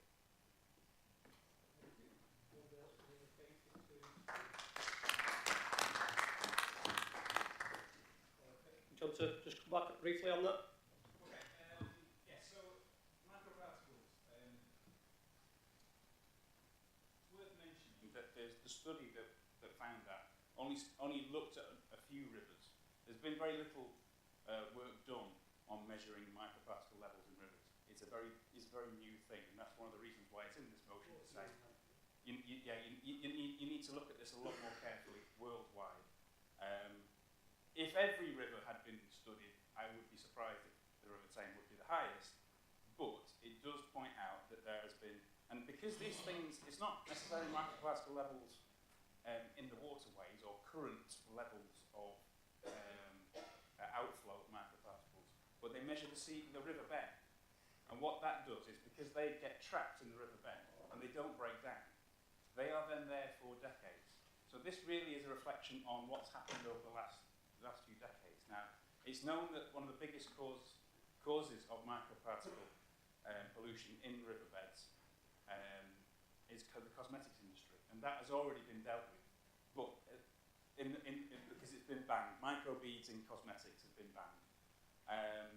But unfortunately, we have a legacy of everything that was used for the last 20, 30, 40 years, and that will stay there unless it's cleared away. So that kind of explains what's happened in the River Tame. There are a number of different causes of it going into. One of the reasons I didn't mention about the industry, although I'm happy for it to go in, I have to say, is that obviously Tameside Council doesn't have the responsibility itself for waterways. And that is why that section of the motion was all about lobbying the government to make national changes with the Environment Agency, because it's not part of our jurisdiction. But I'm more than happy for Tameside Council to work with industry for any remaining sort of wastewater outflow. So hopefully that tackles that issue. And just to sum up, I'd say that every decade recently has seen us tackle a major environmental issue worldwide. In the 50s, the impacts of the pea supers on human health became clear, and we had the Clean Air Act. In the 70s, we had the scandal of DDT. In the 1980s, the world was shocked to learn about the depletion of the ozone layer, and we had the Montreal Agreement. The 1990s were all about climate change and the Kyoto Protocol.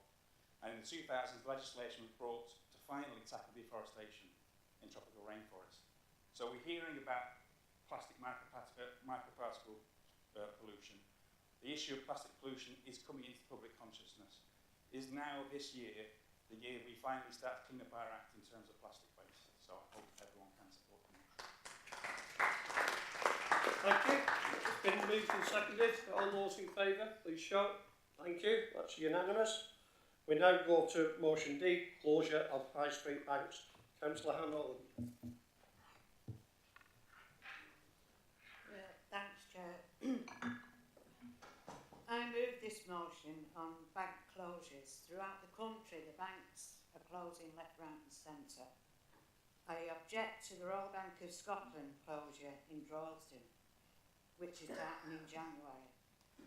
Droylsden had not long ago Cheshire Building Society, Halifax Building Society, Lloyds TSB Bank NatWest Bank, HSB Bank, all have been closed. Now, Royal Bank of Scotland is about to close, leaving with us no banks in Droylsden. Excuse me. Banks closing destroy the town centres, leaving them to die. Businesses are left with nowhere to pay the daily takings in. Elderly have to travel to Manchester or Ashton to deal with their savings and paying bills. Frontline staff, it's an absolute shame that these people have been loyal employees to the banks. They're all losing their jobs because of the banks are being greedy and want more profit at the expense of less staff and no care for the communities. I watched Countryfile on Sunday nights. I think it was about the 16th of September. There was an item on it about Royal Bank of Scotland. It was showing up the greedy bankers and how the farmers and businesses were being bankrupt by high interest charges and fees. The Bank Business Support Unit gave no help at all. It was more important selling loans to hit targets. Last Tuesday, the 2nd of October, BBC 2, 9 p.m. Get it up, watch it, the programme. The banks that almost broke Britain, the programme was. I suggest you all watch it. It points out how Fred Goodwin, I'm losing my place here, Fred Goodwin, greedy, nearly destroyed UK banks. We, the taxpayer, had to pay the bill to the bank. We had to bail out the banks of over £500 billion throughout the world. It was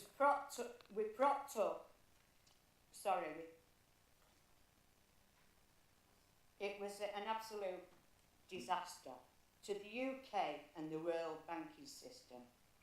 130 billion total amount from UK was used to bail out the banks in this country. Goodwin made a packet. He ended up with £450,000 a year pension. That was Saturday's Mirror, I'm quoting, 15th of September. Goodwin raked in £6 million since quitting in disgrace 10 years ago. 2.8 million lump sum he got when he finished. He's still grinning from ear to ear. None of these greedy bankers are in prison for what they did to our banking system. They treated it like a casino and we're left with nothing but to pay off their debt and lose our local banks and town centre. I hope you'll support this motion and stop banking and shopping online, because if we all did that, we'd have our banks. We'd be keeping people in work as well. If we don't use it, we lose it, and that's what's happened with online banking. The elderly and poor people who don't do online, and Luddites like me who don't do online, won't have a bank to go to in Droylsden. And I ask you to support this motion.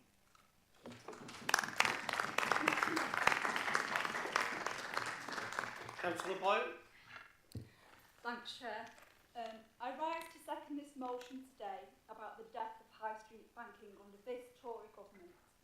Droylsden has yet again lost another high street bank. Royal Bank of Scotland is the last to go, and as Anne says, follows the closure of NatWest, Halifax, Lloyds and many others, in leaving our high streets high and dry. Chair, 10 years ago, international casino banking broke the UK economy and resulted in years of austerity, thousands of job losses and a package of over 500 billion given to the banks by you and I. We were there when the bank said they were too big to fail and when they collapsed our economy. Now, Royal Bank of Scotland, after taking £45.5 billion of our cash to save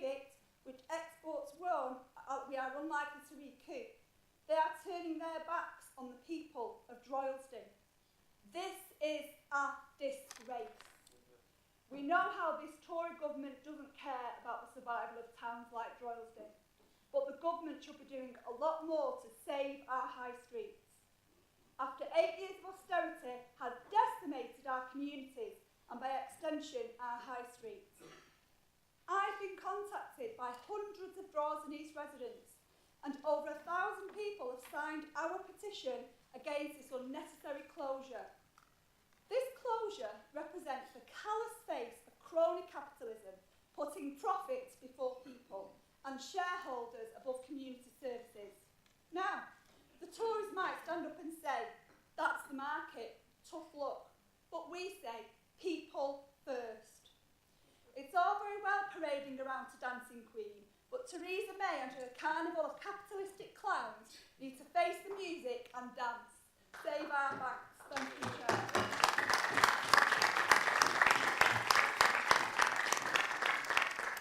Councillor Wells.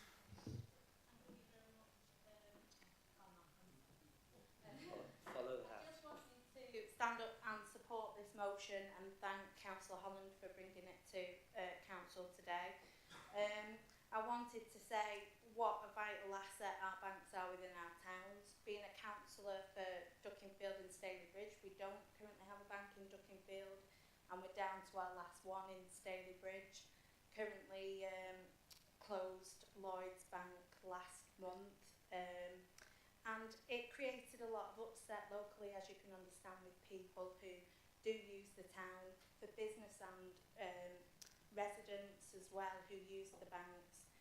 Also, I feel that a bank is embedded in our community much like a library.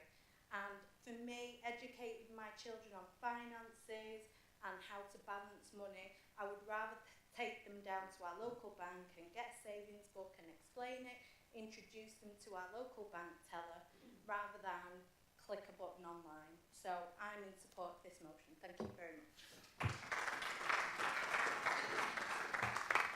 Councillor Billington. Hi, thank you. I have to disagree with some points, Councillor Holland, but I can sympathise with her on certain things. But you talk about excluding people through use of mobile phones and apps. This council's introduced on-street parking in Ashton, where people have to use an app to pay.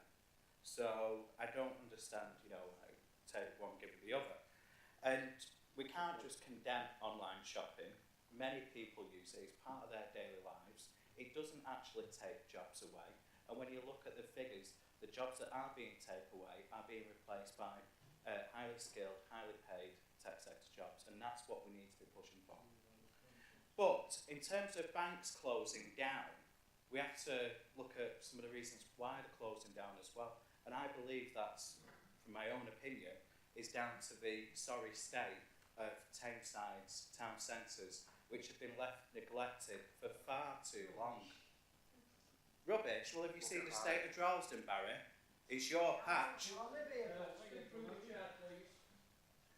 So, I would like to just finish on that point. You just walk through Ashton Town Centre, a mess. You walk through Staley Bridge Town Centre, it's a mess. You just have to look at Market Street with all the rubbish bins, and you have to wonder why people are moving more online rather than going to the high street. And the council should be doing more to fix those basics to entice businesses back into our town centres. So that's all I want to say on that.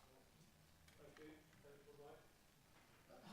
Thanks, Chair. I'll just raise it very, very briefly. Really support my colleagues in Droylsden East and Droylsden West who put this motion forward today, because our high street banks are worth protecting. Our high streets are worth protecting. Now, it's been conference season since we last met as a full council, and we've seen lie after lie after lie from the Tories over conference and over autumn. Out went Cameron and out went the PR machine, clearly.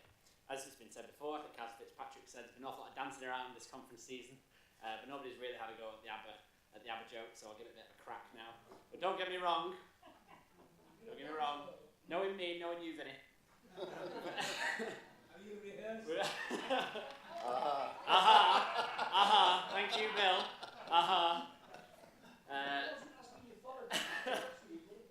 Well, you're quite right when you say this, Vinny, but Theresa May has met her Waterloo this year in Birmingham. And Brexit and Boris's gimme, gimme, gimme charade speech that's been dominated the conference. But actually the reality is the name of the game is still cuts, and it's still public services, and it's still underinvestment in our high streets. They're still the party of the few. She might have thanked us for the music, but she's no dancing queen. That's the last one. It's the last one. It's the same party. The same party cutting public services and botching Brexit. The government is in free fall, and it's time for a general election. But in all seriousness, Chair, the Tories need to ask themselves what kind of a country they want to live in. A country of rising homelessness, rising inequality, a bigger share of the wealth held by those at the very top. They need to consult their. I'm getting to the banks. They need to consult their consciences. They need to consult their consciences and ask whether vulnerable homeless people on the streets of towns in Tameside are the price worth paying for austerity. And frankly, that's been the position of the government so far. Underinvestment in things like high streets and banks and communities like Droylsden, which these councillors sought to defend, is a result of years of austerity. Well, it's true. You need to face your residents. And in the same vein tell them why the bank is shut, and in the same conversation tell them why the NHS is in crisis again this winter, and tell them why that when they ring the police can't be there in 20 minutes because there's nobody on the beat. Cuts have consequences, and we're seeing them play out in the streets of Tameside every day. When do the cuts stop? When is the damage too far?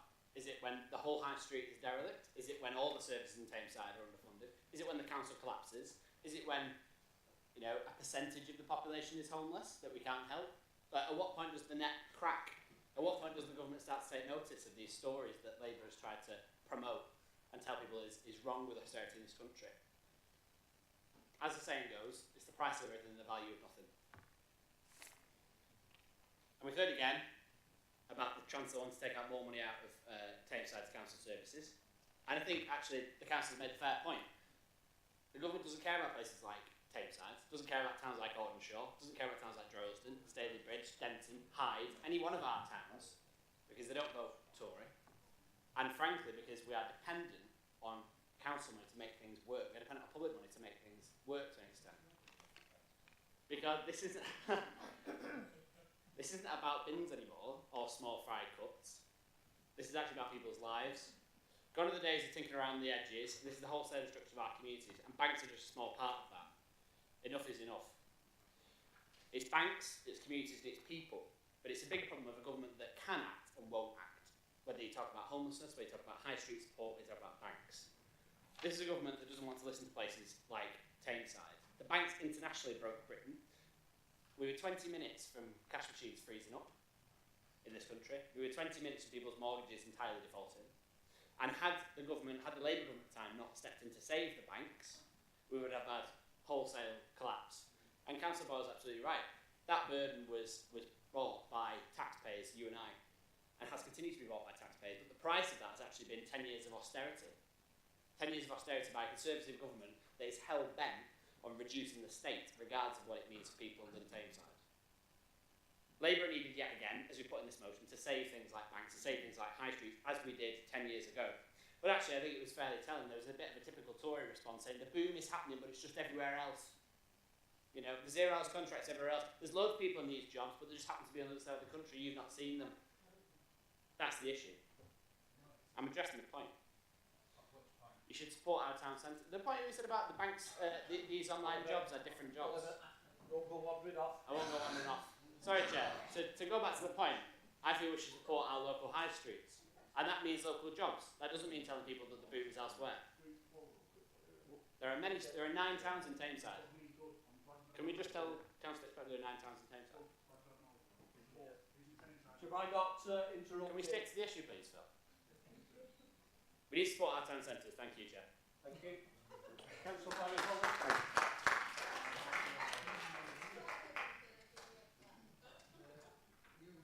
You'll be glad that I've never asked. Sorry. Well, it just shows you how much I talk in here, doesn't it? You'll be glad that I've never mastered The opportunity or the ability to talk for a long time. Just one thing in here, Chair. I'll call him Councillor Billington and let him call me Councillor Holland. That's as simple as that. Lived here 51 years, and I've been a member of that bank that's shutting in January for 51 years. And the things that they've done to engineer statistics, let me tell you. You go over there now, there's one teller, so you stand in a queue. I stood, and behind me was the dentist. I don't need him anymore. But he said, I need 2 hours for the lunch break to come in here. And it's been done exactly on purpose to produce figures that show the footfall is fading away. Simple as that. If you go out there now, you can see how the other two have left the banks on each corner. It looks like a third world city. I walked into the bank on Mosley Street, and there's a notice up there, a big major bank in the town centre, RBS. This bank is closing in November, and it's the same, one teller with a big queue. Now last night I did watch the thing about Fred Goodwin. I don't know how he's going to manage. He's got a pension of 17 million, a pot. He's a member of one of the most exclusive golf clubs in Edinburgh, and he's down on his luck to some extent, and my reward for banking there for 51 years was the closure of my local bank and another hole in my town centre. And this councillor at the back says it's Tameside Council's fault that we're ruining our town centres.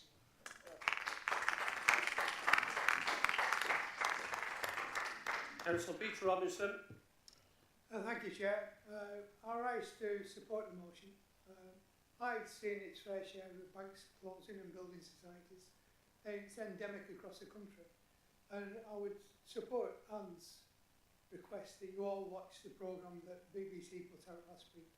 It was an absolute eye-opener and factual. No wishy-washy, this side, that side, straight down the middle. And in America, they'd let the banks fold and collapse. How many hundreds of thousands of people would have been bankrupted? How many businesses would have been bankrupted if the government of the day hadn't stepped in? Thank you.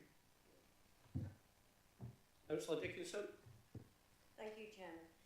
Well, a lot's been said about Conservatives and capitalism and banks, but if you go back slightly in time, it's all our faults. It's private and public sector faults that the bank have the power they have now. It was a great idea to shut our customer services where people could pay cash so that we could all have direct debit. It was a great idea to stop wage packets. And we gave the banks that power. We can't do without them now because nobody could have a job if we didn't have a bank. It's happening the same thing is exactly happening. I do support the motion, but the same thing I watch every day in Tesco. They've started opening more and more self-service tills. And people fly to them because they think it's quicker.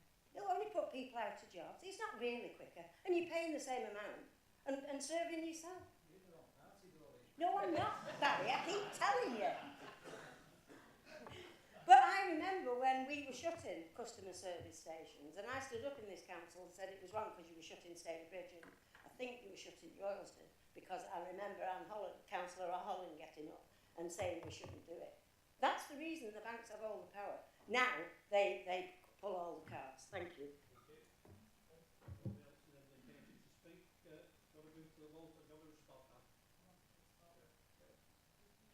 Hearing aids, right? Am I speaking loud? Not that. Oh. I have to keep switching on and off, you say. Do I press that? That's on. Right. First of all, I would recommend that you watch that programme, Councillor Billington. It might educate you, and it might make you aware of what's going on with the bankers. What Councillor Dickinson said about serve yourself at supermarkets, I tell people, and I tell the staff when they ask me to go to serve yourself, because there's big long queues. I get in a queue with 20 people in it before I'll serve myself, because I'm keeping somebody in a job. And all these frontline staff are the ones in the banks that are losing the job. It's not all these people that are the Casino Royale type that are gambling with our money and are paid too high a wage and get too much benefit. But I'll tell you what I'd like to do, what Dennis Skinner did. I'd nationalise the bloody lot of them. Thank you. Motion's been moved and seconded. All those in favour? Thank you. It's unanimous. We now move to agenda item 11, questions under standing order 17.2. There are none, and there are no urgent items under agenda item 12. Thank you for your attendance.